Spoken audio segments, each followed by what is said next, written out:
What is up, guys? So this DTT season I decided to just do a little bit of content. I don't know if I'm gonna follow up with anything, but I thought I might as well do this to get some hype up before the season starts, right after the LC draft. If you don't know what DTT is a team tour, and I'm pretty sure everyone who's seeing this is in DTT right now, but I will link to the server below if anyone wants to see, and the doc as well.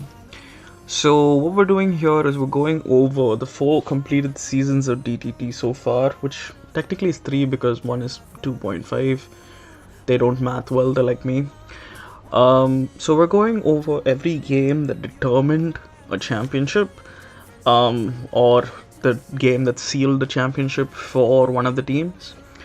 And we're gonna start with season 1. And season 1 here we have Cyber from the Scrappers against Blitz from the Realgum Tower Tyranitas. I do not know how that name came about, but Lambo can explain that later.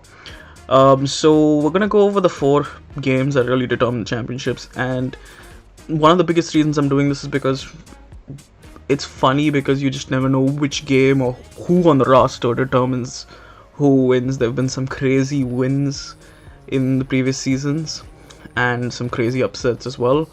So 1 through 6, I think it is 6, well 1 through 8, everyone matters on a team, and hopefully y'all have some fun looking at this. So the first game is Gen 7, so it's a Yusum game between Cyber and Blitz. This is from, December 7, 2020, this is from centuries ago. So let's just hop right in. Cyber leads with Gold Duck, and Blitz leads with what I'm assuming is, okay, it's not Megazard. Is it Megazard? I'm not sure. Steelix comes in on a Thunder Punch. Well, okay, I guess that was there for Gyarados so that it couldn't D-dance. Oh, it is Megazard. It's Megazard Y. Ooh, cops the Sturdy to get the Stealth Rocks up. I don't know if that was worth it, maybe? Ooh, the Flame Charge comes out. So now, back into Gold. Ooh, the Cloud9, that's important. I'm assuming that's HP Electric, and he misses the pump. That is pretty big. Goes into Latios, takes a huge chunk from Flamethrower, but I'm assuming this is Scarf Latios. It is not. It is Z move. Devastating Drake should take care of Zard, and but Zard pretty much did its job, I guess. I mean, now does Latios just get Pursuit trapped here? Yeah. Scarf, Crook. Golduck's back in. I'm assuming, I don't know if Drud takes 2 of these. No, it does not. So, moving into that, he has got Kartana out now. Oh, Go-Go does the switch. Oh, it's Sabsipo. He gets the SD off. HP Fire. Don't you guys miss random physical mons having special HPs? No, I don't either. Drapion comes in on Swarion. And the Pursuit traps. It's not looking good for Blitz here. Not really a way back, I don't think, because this is Scarf Crocodile. We saw that with the outspeeding Latios. Go-Go doubles into Gyarados on the Venusaur, which honestly without Sun isn't doing a whole lot. Ooh, it's got its own Sun, but it's just not enough damage, really, is it? Yeah, Venusaur's done, and at this point I think it's just down to Scarf Crook, which I don't know, without Moxie even, it's not really got a chance here.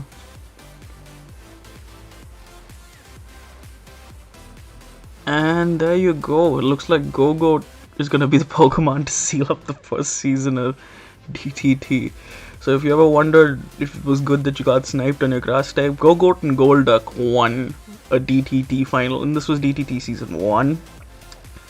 Obviously this went to the Scrappers. Moving on to DTT season 2. Oops. We had a little bit of a spoiler. So DTT season 2, the final was contested between the Cult of Tyler Fister and the Pyrite Town Plusles. That was much easier to say than RTT, I'm not gonna lie. And if I remember clearly, the games were 2-2 going into the tiebreak game, because that season was only 4 games a week. And the tiebreak game was between jamming and divinity, and the tiebreak game, interestingly, while being natdex gen 8, was um, free draft. So unlike the rest of the drafts in DTT, and no Google, I don't want your ads, leave me alone. So we have, this is a Megazard X, I know that, because I was on Jamming's team. We built this team, and let's just jump into it. Mudsdale against Stoking Galar. I'm assuming this is an exchange of rocks. Ooh, he brings out the snack down. Okay. Goes into Ferrothorn and into Cryogonal. One thing I'm noticing right now is there's not a whole lot of ice resist on Divinity's side. Cryogonal actually looks good in a game, which is hilarious to say the least. Probably get off the jungle healing. That's probably why he's, yeah. You always expect that with the leftovers rude. Alternatively, Mortars actually looks pretty good here. Mudsdale calls the double into Slowking. He goes into Lando. Kinda disappointed my own teammate didn't name his Lando Calrissian.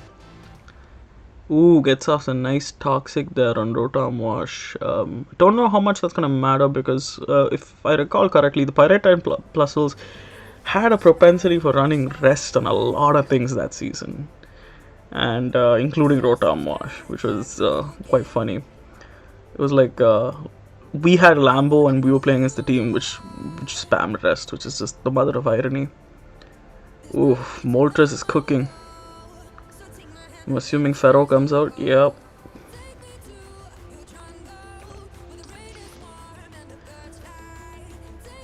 And going back into Zarude, I'm assuming this Ferrothorn doesn't have body press because it would have shown it by now. I guess that makes some sense. I'm not sure. I would have probably preferred to have body press on that set. Zarude's getting off some decent chip here. Zong's gonna come in on the D-Gleam. Oh, he does U-turn. That's a good play. Goes back into Flaming Hot Chicken. Gets off another Toxic. And also, if you're wondering why I said the rest thing despite them having a Coco, they ran rest despite Coco. Nothing prevented the rest. Oh my god, the Ancient Power coming out.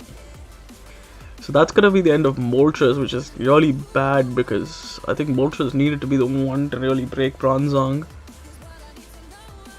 Gets the Leech Seed off.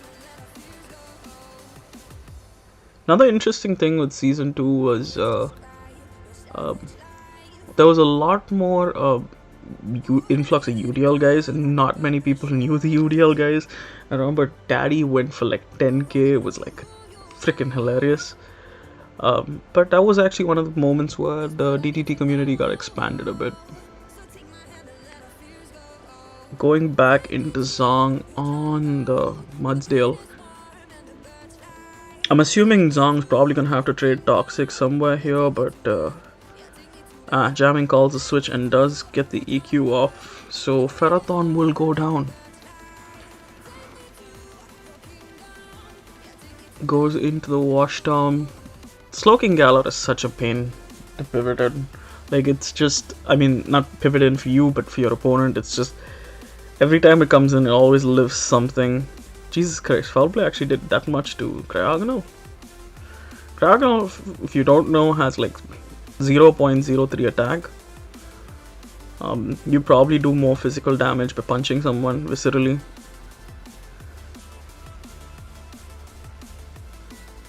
And Zong's come back in.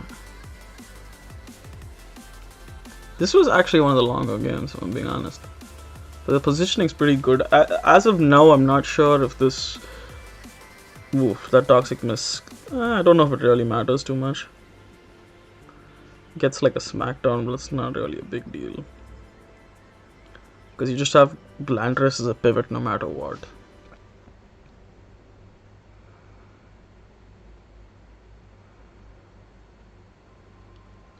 So the question is, where does he go from here?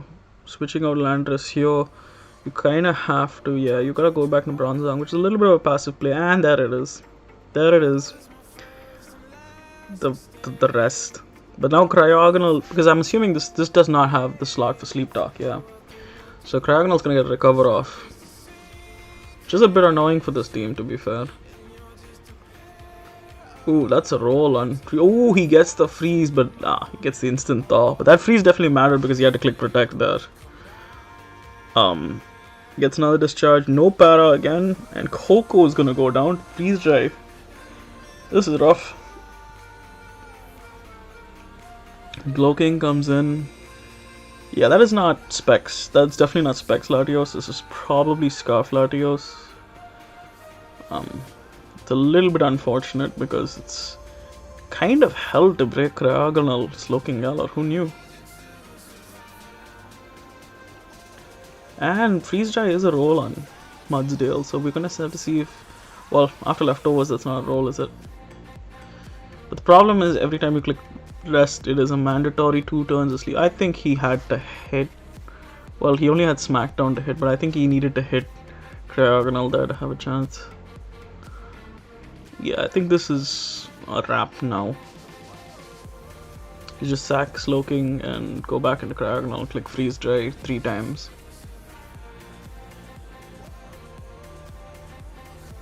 I guess you recover here first? No.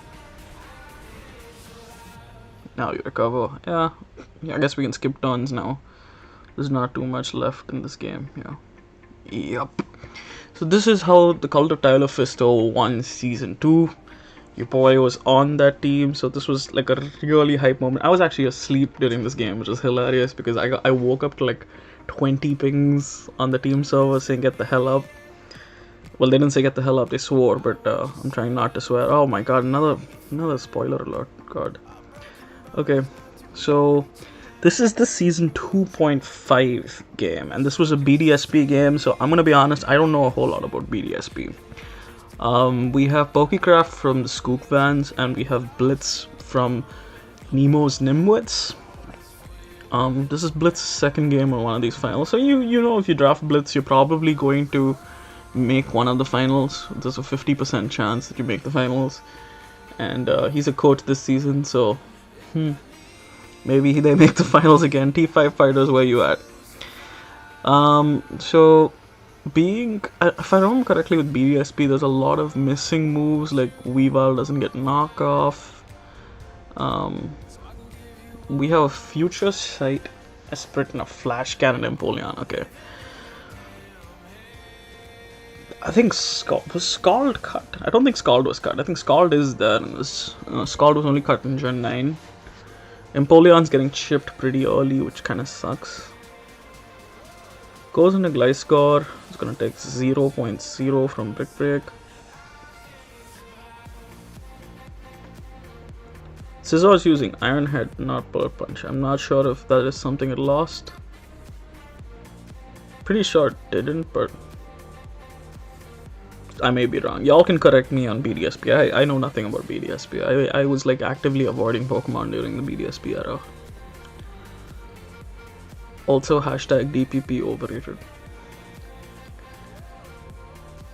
I will stand by that opinion to the end of my time. So Mesprit picks up the kill on Empoleon. I don't know how good that is for Blitz because Empoleon kinda just didn't get a whole lot up just by the rocks. He gets a sub off with Medicham. It's sub Flame Orb Medicham with Facade. I guess this works, but I feel like there could have been a better way to take care of Mesprit here. Surely, because the Future Sight is coming in too. Yeah, Medicham is on 1 HP, which means it's going to be forced to recover here. And another Future Sight out from Mesprit. So Mesprit will probably go down to Facade here. I'm assuming you're going to go for Moxie. Yeah, Mence is in. Big Daddy Mence is in. Goes into Clefable, which is unaware. Clearly, as it took rocks, we know it's not Magic Guard. And we know it's not running Cute Charm. So, Tentacruel comes in, gets the Rapid Spin. So, its Rapid Spin speed boost still exists in DPP. That's good to know. And ooh, that's a Spadef squeezing, taking that Scald pretty easily.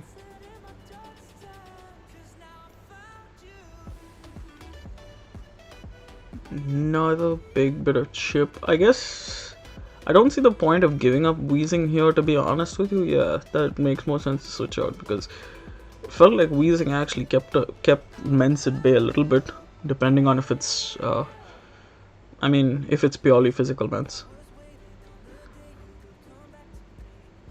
Fable goes to the Calm Mind. I'm assuming that is Blitz's win con. And Scizor definitely has speed, so you have to switch out there.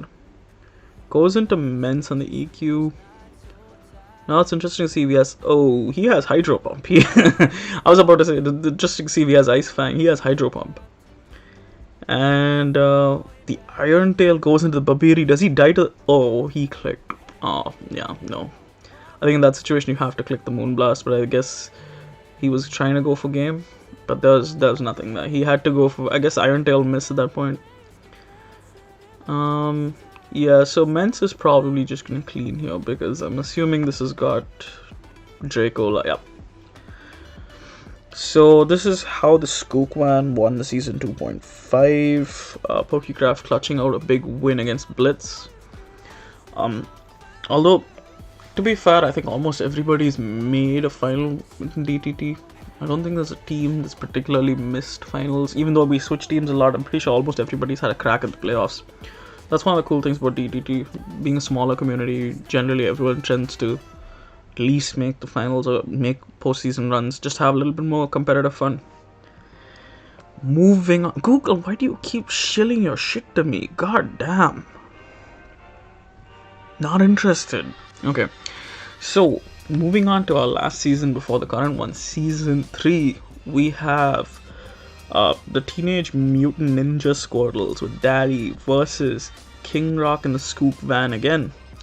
So this was a 2-2 again. This was again, if I remember clearly, Season 2.5 was not 2-2. I think it was 1-3-1 already. By that game was the one that made it 3-1, and this one is where it is 2-2. This is the final game of the season. Comes down all to this. Quite similar, if I may say, to Season 2, but also probably the strongest players on each team. So this is for all the marbles. We jump into it, and we have Lando versus Avalok. Not a great matchup, not a great turn 0 for Daddy, but he goes straight into Manaphy. And also, yeah, I forgot to mention, it's an Oras game, so Manaphy can Tail Glow. Oof. Gets a bit. King Rock gets actually some good value here for the giving up the Tail Glow. He actually gets a decent amount of value out of Avalug. Oh, and it's Scarf. No, it's not Scarf. It's Life Orb, Max Speed, Garchomp taking out Manaphy with HP Ice mixed. Yeah, that makes a lot of sense for Landorus, especially for Gen 6. I'm assuming here you go into Clef. This Garchomp is being absolutely menacing at the moment. And this is probably Mega Gardevoir, yeah. Predicting the Metagross to come in, but getting D-Wave. Now that is a big ass play. Oh my god, Pixelate Gen 6. Look at that damage. +1 to Clefable, it's doing 47. And he has the Encore! This final is hype. Some of the other finals weren't as good. This is absolutely hype. Goes into Metagross on the Hyper Voice. The question is, what does Metagross go for? He goes just straight. Oh yeah, he was paralyzed anyway, so Meteor Mash is pretty simple play. He stays in, which I'm not sure about that play, because I think Will-O-Wisp was pretty free there.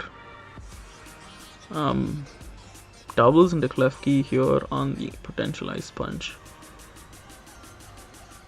He gets the T-Wave off on Metagross. I guess Daddy is using Metagross. He no longer sees Gardevoir as a threat as its Parrot, which makes a lot of sense actually to devalue Metagross mid game. That actually is pretty.